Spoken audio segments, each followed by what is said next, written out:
I'm a corporate and international tax partner with Deloitte.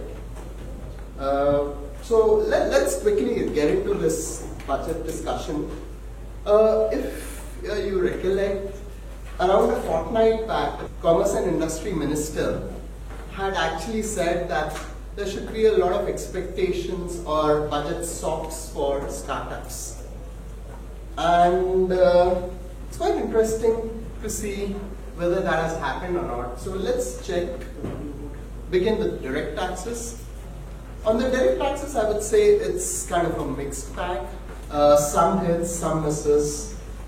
And the biggest thing, that is the biggest positive I see for startups in this budget, is that the corporate tax rate has been reduced from 30% to 25%. And that, to my mind, is one of the most important things that is that this budget has for you. There is a condition attached to it, of course, that the turnover or your receipts should be less than 50 crores in financial year 15-16. The reason for using financial year 15-16 as a base is that that's the year when your financial statements would be available as of today. So that's the key point. It's very important to note that a similar provision was announced last year as well. Okay, but last year the difference was that the threshold for the concessional tax rate, which was only 29%, so only a 1% differential, was 5 crore. So clearly the government is very keen in supporting small businesses. So for, this year, the reduction is 5% and the threshold for getting this reduction or this benefit is 50 crore. So that's a big, very, very important thing for the startups. The other thing I want to briefly touch upon is, there's another business form today of LLPs or limited liability partnerships. And we see many organizations actually setting up as LLPs, and there's a laundry list of why an LLP makes more sense than companies. But it is interesting to note that the tax rate for an LLP continues to remain 30%, whereas for a company 25%. There are some benefits in LLPs still from a tax perspective in terms of distribution back to the owners, but still, earlier it was a no-brainer. Now, you'll actually need to see which works better for you, company or an LLP. I won't go too much into the technical details, but this is one provision which I think is very, very important, and this is the biggest mess in the budget. So let me just explain briefly the law around this. The law really, in simple terms, says that as a company, you're issuing shares to the shareholders. Suppose the face value of shares is 10 rupees. Okay? The market value of those shares is 50 rupees. But you have issued your shares at, say, 70 rupees per share to an angel investor. What this provision says is that the fair market value is 50, you have issued the shares for 70, so the difference of 20 is taxable in the hands of the company. And this is a really, really big issue for all startups. Interestingly, the government has carved out an exception saying that this provision does not apply to venture capital. Good. But there is no such clarification for angel investors. The government has the power to notify certain companies to whom this provision will not apply. They did that in June 2016 and covered eligible startups. Eligible startups have been defined in the overall scheme of the government. So many of you are running startup businesses. So the scheme which was announced last year, how many of you actually qualify as an eligible startup under that scheme? So that scheme actually focuses on startups, and a lot of benefits are for these eligible startups, as the government calls it. From a tax perspective, Such a startup is one which has been set up after April 2016. The turnover of such a startup cannot exceed 25 crores, and it should be focused on innovation, and innovation is one of the core criteria. And on top of all this, you should actually get a certificate from the government certifying that you're an eligible startup. So that's a very, very important scheme data by the government. A long list of benefits are available. I would suggest probably go and look at those conditions in detail, see if what you're doing actually qualifies under that scheme. What the government did is that for those eligible startups who qualify for that scheme, they have said that these provisions do not apply. But for a normal startup, this is going to be a big, big issue. In terms of valuation, how do you come to the number of 50, for example? What the government has done, it has actually laid down detailed rules for that. So after applying those rules, we've actually seen the tax officers issue notices to many startups, and which is commonly referred to as the angel tax, where the tax officers actually are demanding tax on this differential of 20 in my example that I gave you. So clearly there is a big need, and there was a lot of expectation that the government will clarify that for startups this 20 will not be taxable. Unfortunately, it has not happened. So that's one of the biggest issues today for startups. There is a so-called benefit also which has been provided. Let me just explain what this is. So what the tax law says that if you are having losses in your initial years, then to actually get the benefit of those losses against your profits in subsequent years, you need to continue to have your shareholding same to the extent of 51% in the year in which you have incurred the loss and the year in which you are proposing to set out the losses. So continuity of shareholding of 51% is required. That is creating problems for startups. So for example, if a startup was diluting its stake by having, say, a venture capital investor, and the stake of the promoter went down to 40%. Because of these special rules, the startup would not have been able to set off its losses. So this provision has been introduced to say that as long as all the shareholders which were there initially in that year continue in the year of loss, continue to be a shareholder in the year of in the actual year of setting off of losses, then it is okay. So in my example that I took, a promoter reduces his stake, his or her stake from 100% to 40%. Under normal provisions, the benefit would not have been available for set off of losses. Because of this special rule, it will be available. One point to remember, this is only available for eligible startups.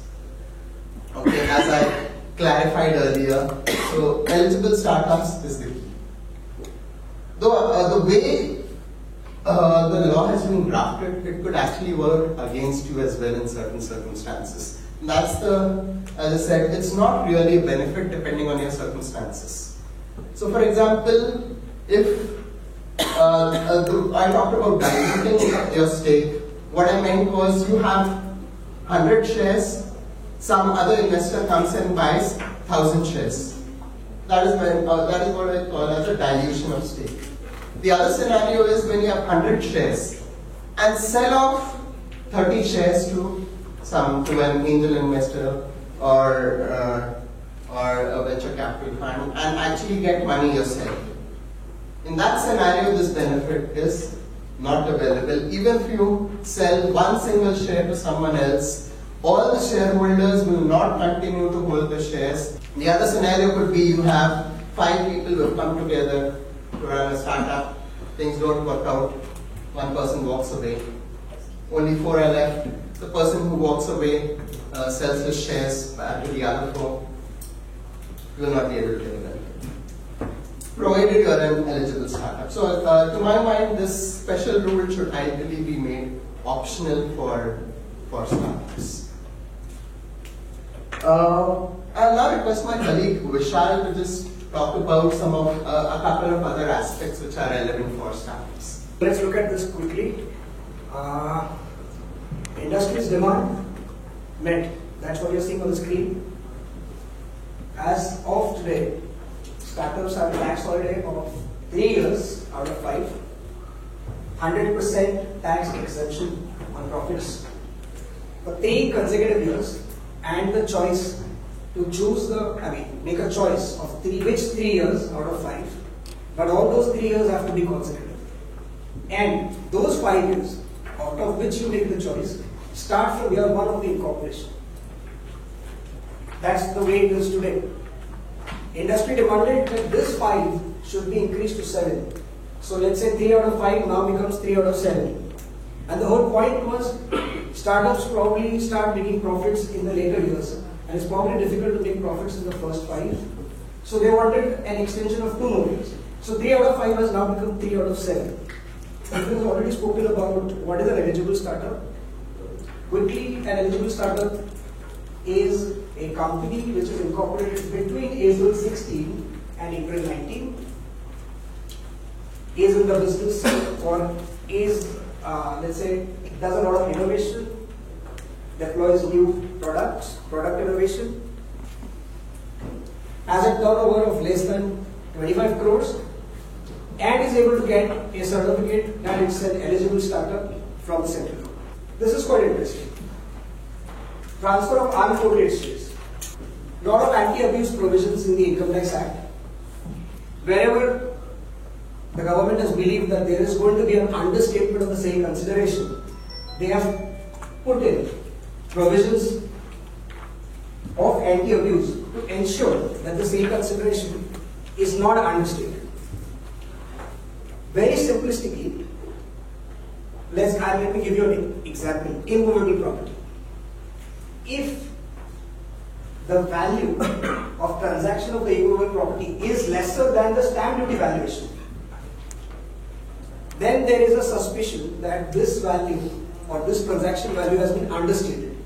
And therefore, there are provisions in the Income Tax Act which require the stamp duty valuation to be replaced, and taxes or capital gains on the taxes be computed as per this stamp duty valuation. Similarly, they believe that when transfer of unquoted shares happens, there is a chance of understatement of the sale consideration because this is between 2 parties. And therefore, now the law will require, if the budget gets passed the way it has been proposed, if the sale consideration is lesser than the fair market value. Everybody with me? If the sale consideration is lesser than the fair market value, then the sale consideration has to be replaced by the fair market value. Then compute the gains, capital gains, then pay the tax. Simple. How to determine the fair market value? The government will tell you. And which will, my guess, may not be really in line with how the market operates. We don't know. The last one, demonetization, the after effects, and the budget is now really trying hard to discourage cash transactions, encourage digital payments. And what has it done to discourage cash transactions? No cash dealings above 3 lakhs. Anyone who takes cash, who receives cash above 3 lakhs from a person in a day in respect of a single transaction or in respect of a particular occasion or a particular event. The person who receives such amount of cash above 3 lakhs will have to pay tax penalty, which is equivalent to the cash received. This is kind of discouraging people from doing cash dealings. The limit of 20,000 today that exists, any person who pays 20,000 or more in cash is not allowed to claim that expense as a deduction while arriving at his taxable profits. That amount has been reduced from 20 to 10. and this is for revenue payments. There used to be no restriction for making cash transactions in capital sector. The same amount of 10,000 has been also applied to capital payments. So any cash payment by a business above 10,000 in the revenue side or on the capital side will be disallowed. And the last one, presumptive taxation for small businesses. If the turnover represents cash, then the deemed profits will be 8%. If the turnover represents, let's say, receipts in terms of banking transaction or receipts in terms of credit card payments, credit card receipts, debit card receipts, digital payments, then the deemed profit will be 6%. 8% versus 6%. That is what they are trying to do. Incentivize the merchants to go for accept digital payments. A bigger question here is, will mobile wallet payments be covered? Because if you read the fine print, it says receipts through banking channels, receipts through electronic clearing systems. Credit cards, electronic clearing systems, bank-to-bank transfers, electronic clearing systems, debit cards, electronic clearing systems, mobile wallets, I am not sure. So let us safely assume that it is possible that the valuation mechanism that will be prescribed is either net asset value or fair market, discounted cash flow mechanism. Problem is not there. Problem is the subjectivity involved in the valuation game itself. The cash flows. Will the tax officer agree with the cash flow projections that you made?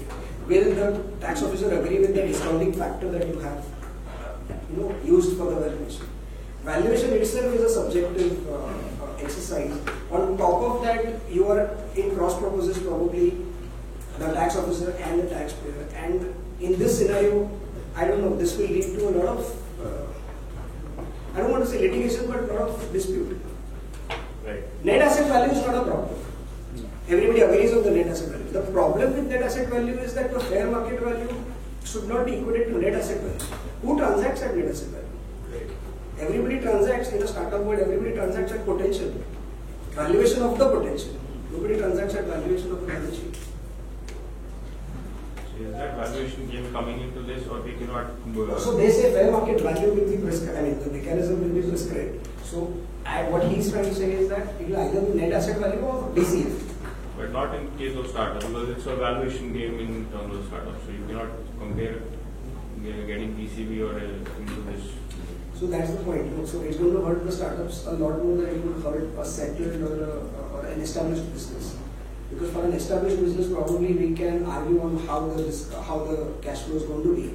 But let's say I am an entrepreneur and a startup, and I come to somebody, sit across the table and say, I need, let's say, $10 million for the next 3 years, and I will survive and I'll be the next happy. And then the other person says, I am the only person who gives you so much money.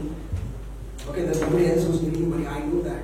But I will take 50% or 51% income, you're 49%. Whatever. I'm not going to think that, okay, my valuation is so much, my DCF is so much, my discounting factor is so much. I'm going to say, give me that money and take this. In which case, in this scenario, the valuation is only an inference or a fallout of what negotiation happened. Then any valuation mechanism cannot factor for this kind of a scenario. Can it? It can't. And question is potentially, how is the valuation of startup? It is certainly different than a valuation of an established company. Valuation of startup, to my mind, is the valuation of the potential. And then finally, the price is settled at a consensus between the buyer and the seller. What they believe really is the potential. I mean, I'm sure there will be people here who have gone through this exercise of how to value the startup. But startup can't be valued like an established company. Never. It is the value of the potential. That's it from my side.